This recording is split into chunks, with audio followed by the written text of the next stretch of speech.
ज्यादा तो लोग सोचते हैं कि जिम जाओ, हैवी वजन उठाओ और बड़ी बड़ी मसल्स बन जाएगी, मगर एक्चुअली साइंस ऐसा नहीं कहता। इतना सिंपल नहीं है। Let's break down muscle growth कैसे होता है, the simple, accurate and proven. By the end of the video आप एग्जैक्टली समझ जाओगे कि मसल ग्रोथ में क्या है, 3 प्रकार की हाइपरट्रॉफी और फास्टेस्ट और सेफेस्ट वे क्या है उसको अचीव करने का विदाउट फेलिंग ओवर मिथ्स। सबसे पहले समझते हैं हाइपरट्रॉफी क्या होती है। हाइपरट्रॉफी मतलब increase in muscle fibre size, not fibre number. Size बढ़ रहा है। Medically this is an adaptive response. किस चीज से अडेप्टेशन? Increased mechanical load. जब मैकेनिकल लोड बढ़ता है अपने आप साइज बढ़ता है। तो पॉइंट तो सिंपल हुआ, ज्यादा वजन उठाओ ज्यादा मसल बनेगी। लेकिन there is something called as hyperplasia. Hyperplasia मतलब ज्यादा ही नंबर बढ़ गए, मसल फाइबर बढ़ गए। हाइपरट्रॉफी से क्या होता है, एग्जिस्टिंग मसल फाइबर्स मोटे होते हैं, हाइपरप्लाजिया से नंबर्स बढ़ते हैं, मायोफिब्रिल्स बढ़ते हैं, कॉन्ट्रैक्टाइल प्रोटीन बढ़ते हैं, सार्कोप्लाज्मिक वॉल्यूम बढ़ता है। सो फाइबर थिक कैसे होगा? उसके अंदर का सार्कोप्लाज्मिक वॉल्यूम बढ़ेगा, उसके अंदर के मायोफिब्रिल कॉन्ट्रैक्टाइल प्रोटीन, एक्टिन, मायोसिन्स बढ़ेंगे। तो एनालॉजी के हिसाब से सोचते हैं। समझिए आप अगर रस्सी को देख रहे हैं, so we are not adding more ropes, we are making each rope thicker and stronger. So कैसे होती है? मैकेनिकल टेंशन इंपॉर्टेंट है, सबसे इंपॉर्टेंट। फिजियोलॉजी समझते हैं मसल ग्रोथ की। मैकेनिकल टेंशन कैसे जनरेट होगी? It is generated when a muscle is contracted under load.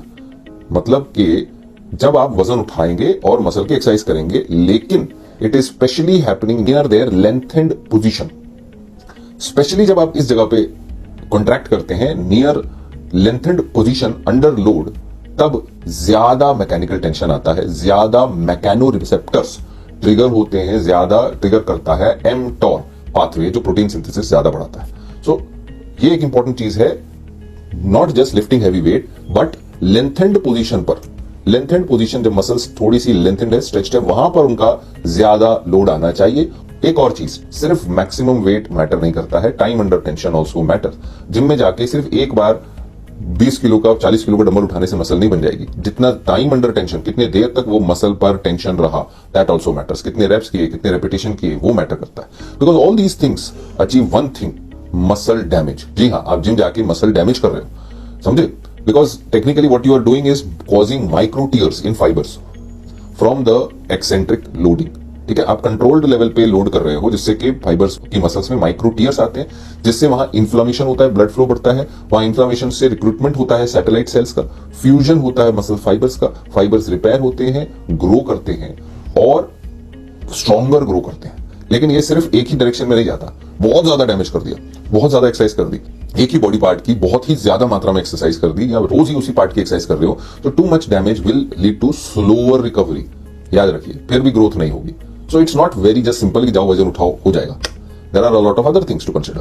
There is something called as metabolic stress, जो बर्न होता है, जो एक्सरसाइज के साथ आपको स्टिफनेस लगता है, लैक्टिक एसिड जमा होता है, हाइड्रोजन आयंस, इनऑर्गेनिक फॉस्फेट्स जमा होते हैं, उसकी वजह से आपकी बर्न महसूस होता है। अब इससे क्या होता है, बेसिकली एक एक मसल सेल स्वेल हो जाते हैं, हार्मोनल रिस्पॉन्स होता है, एनाबॉलिक सिग्नलिंग होती है, जिसकी वजह से भी ग्रोथ आती है। Example, there is like high reps और शॉर्ट रेस्ट टेस्ट। जब आप हाई रेप्स और शॉर्ट रेस्ट लेते हैं तो ऐसे सिचुएशंस में बर्न्स ज्यादा होते हैं, तो ज्यादा ग्रोथ भी होती है। अब बात करते हैं हाइपरट्रॉफी की, टाइप्स ऑफ हाइपरट्रॉफी। सबसे पहला है मायोफिब्रिलर हाइपरट्रॉफी, मतलब कि कॉन्ट्रैक्टाइल प्रोटीन्स जो आपकी बॉडी में होते हैं, मसल्स में होते हैं, एक्टिन, मायोसिन, वो वहां पे बढ़ जाते हैं। उनकी डेंसिटी बढ़ जाने से क्या होगा, जो कॉन्ट्रैक्शन की स्ट्रेंथ है उस मसल की वो बढ़ जाएगी, एक्स्ट्रा स्ट्रेंथ होगी। ये कैसे बढ़ेगी? हेवियर लोड्स पे जाने पे।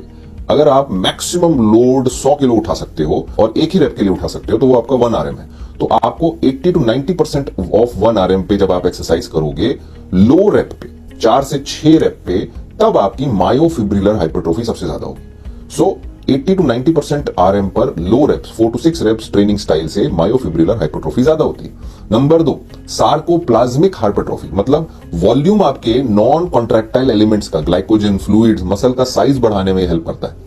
इससे क्या होगा, मसल मोटी दिखेगी, प्योर स्ट्रेंथ जैसी जैसी दिखेगी कि बहुत हैवी है। स्ट्रेंथ ऑल्दो इसके लेना देना नहीं है, पर मसल का साइज लेना देना है। इससे ये किससे बढ़ेगा? मॉडरेट लोड लेने से, 60 to 70% RM लोड लेके 8 से 15 हायर रेप्स पर। तो हाई रेप्स पर आपकी सार्कोप्लाज्मिक हाइपरट्रॉफी होती है, लो रेप्स हैवी वेट पे मायोफिब्रिलर हाइपरट्रॉफी होती है। और थर्ड है हाइब्रिड हाइपरट्रॉफी, जो मोस्ट रियल लाइफ ट्रेनिंग से ऐसा ही होता है कि आपके दोनों मिक्स लेवल पे पाए जाते हैं। मगर जब एक अच्छा साइज अचीव करना है अपने नेचुरल टेंडेंसीज, अपने नेचुरल पोटेंशियल से ज्यादा, तो आपको दोनों को ऑप्टिमली ट्रेन करना पड़ेगा।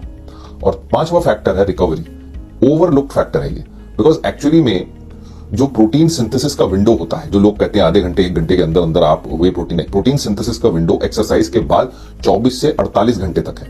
मतलब उस मसल को आप 48 घंटे तक फिर से नहीं ट्रेन करें, वरना उसकी ग्रोथ, उसकी प्रोटीन सिंथेसिस विंडो ब्रेक हो जाएगी। वो एक मसल जिसको आपने ट्रेन किया 24 से 48 घंटे तक, छोटी मसल 24, बड़ी मसल 48 घंटे तक उसको रेस्ट देना जरूरी है। जल्दी जल्दी अगर रोज रोज ट्रेन करेंगे तो ग्रोथ रिड्यूस हो जाएगी। हार्मोनल एनवायरनमेंट भी मैटर करता है ऑब्वियसली। आपके अंदर टेस्टोस्टेरोन कितना है, ग्रोथ हार्मोन कितना है, IGF-1 फैक्टर्स, ये एनाबॉलिक होते हैं। कॉर्टिसोल अगर ज्यादा है, स्ट्रेस ज्यादा है तो ये कैटाबॉलिक होते हैं। नींद अच्छी नहीं ले रहे तो कॉर्टिसोल बढ़ेगा, टेस्टोस्टेरोन कम होगा। तो कुछ बेसिक्स आपके अंदर सही होने चाहिए। अगर ये सब सिस्टम सही नहीं चल रहा तो भी ग्रोथ नहीं होगी। न्यूट्रिएंट्स अगर आप सही नहीं खा रहे, प्रोटीन्स अगर आपकी बॉडी में 1.5 से लेके 2.2 ग्राम पर KG body weight high quality protein source नहीं है तो ग्रोथ नहीं होगी। अगर कार्ब्स आपको नहीं ले रहे तब भी आपकी बॉडी में रिकवरी नहीं होगी। You need carbs to replenish your glycogen levels and lower cortisol, उसके लिए भी कार्ब्स चाहिए। और number 3 essential fats, hormone production के लिए, टेस्टोस्टेरोन के लिए भी फैट्स जरूरी है।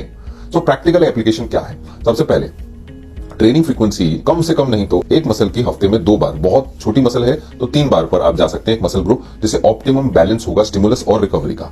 नंबर 2 प्रोग्रेसिव ओवरलोड होना जरूरी है। ग्रेजुअली वजन को बढ़ाइए, रेप रेंज, सेट रेंज को, ताकि आप टाइम अंडर टेंशन बढ़ा सके। Track your lifts, you have to write down कि आप इस हफ्ते कितना मैक्सिमम वेट उठा पाए हैं, कितने रेप्स के लिए, सही फॉर्म में, to ensure progress. Number 3 volume और इंटेंसिटी, 10 से 20 सेट पर वीक पर मसल ग्रुप होने चाहिए। Most evidence supports this range. और keep 1 to 3 reps in reserve to avoid burnout. Burnout बहुत ज्यादा मात्रा में भी नहीं होना चाहिए, ओवर बर्नआउट से मसल ग्रोथ में प्रॉब्लम आ सकती है। फॉर्म इंपॉर्टेंट है, ईगो लिफ्टिंग नहीं करनी। प्रॉपर फॉर्म पर, प्रॉपर बायोमैकेनिक्स से आप मैक्सिमम टेंशन मसल पे लेके आ सकते हैं, इंजरीज के रिस्क को हटा के। वरना क्या होगा, ज्यादा हैवी उठाने के चक्कर में आज नहीं तो कल एक इंजरी की वजह से सीधा 2-3 हफ्ते की छुट्टी लेनी पड़ेगी और सारी मेहनत पे पानी फिर जाएगा।